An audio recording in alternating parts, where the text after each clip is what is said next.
All right, guys, Shawn Ray here for Flex and Muscle and Fitness Online with another Shawn Ray report. This time I'm going to be telling you a little story about one of my nemesis coming up in the game, Kevin Levrone, the Maryland Muscle Machine. A lot of people have asked, why is Kevin Levrone sponsoring my show? Why is he sponsoring the Shawn Ray Hawaiian Classic? Well, I got to tell you, we've got a damn near 30-year history. It wasn't that long ago that Kevin and I were fighting it out to try to topple Dorian Yates, and we realized that we had more things in common than we had unalike. Other than the fact that Kevin lived in Maryland and I lived over here in California, we were on a collision course. In 1991, Kevin became the NPC National Overall Champion, earned his IFBB Pro League Pro card, wound up going on, finishing second place in the 1992 Helsinki Olympia, where I was fourth. And in 93, Kevin suffered a potentially career-ending pec tear. Didn't compete in the 93 Olympia, but came back in 94, and he and I would share a locker room backstage. And we would finish third, and I would be second, respectively. Kevin and I were kind of going back and forth, trying to topple Dorian Yates. And through that, we developed a kinship, a friendship throughout the rest of our bodybuilding career that was mutual and very respectful. I got out when I was just turning 36 years old, started a family, and then Kevin hung around for a couple more years, and I believe he came out of bodybuilding with a back injury or knee injury. But then he decided to make a comeback, and in his process of making the comeback, I knew what challenges he was going to be up against because there hadn't really been a successful comeback by anybody that had taken that many years off the gym, and I was just keeping it 100 when I expressed my opinions. But Kevin didn't want to hear any bad news. Kevin put me in timeout.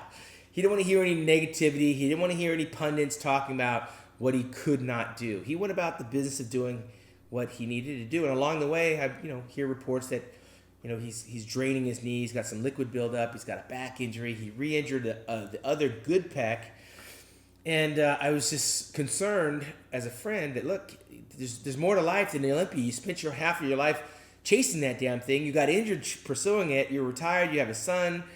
Life is good. Don't do it. And he committed himself to it, and he wanted to see it through. Along the way, I continually was that guy, the dissenting voice of saying, doesn't make any rhyme or reason for posterity's sake to do all the things you have to do to try to place in the top 10 is enough, but to go up there and maybe not make the top 10, it's not my cup of tea. And so for about a year, Kevin put me in timeout. We didn't talk at all. He did the show, and in hindsight, along the way, he looked actually pretty good. At the press conference, he took his shirt off next to Josh Sonarkowitz and Cedric McMillan, and he actually looked like he was holding his own.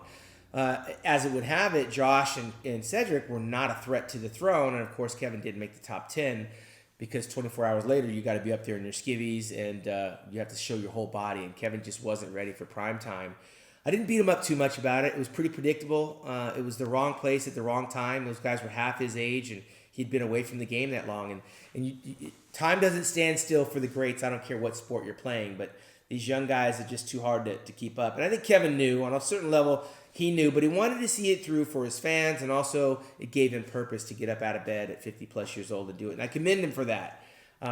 Somewhere along the way, reality struck in, and I think Kevin understood where I was coming from, and we rekindled our friendship. And, of course, we'll be friends forever. There's no rivalry there. I just think sometimes people don't want to hear the truth, and because the truth doesn't sound good, especially when it's coming to you from someone that's close to you.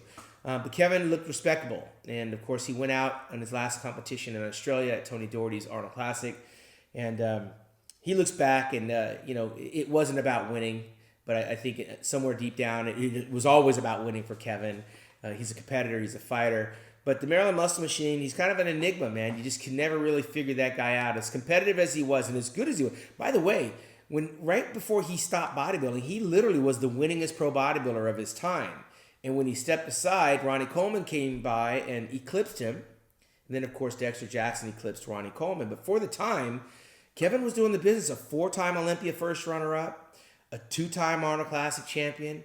I believe he had some 20-odd victories on the road around the world and owned a gym along the way. And he got involved with the Levrone Signature Series supplement line that's thriving. He's doing very well. He's an ambassador for the sport.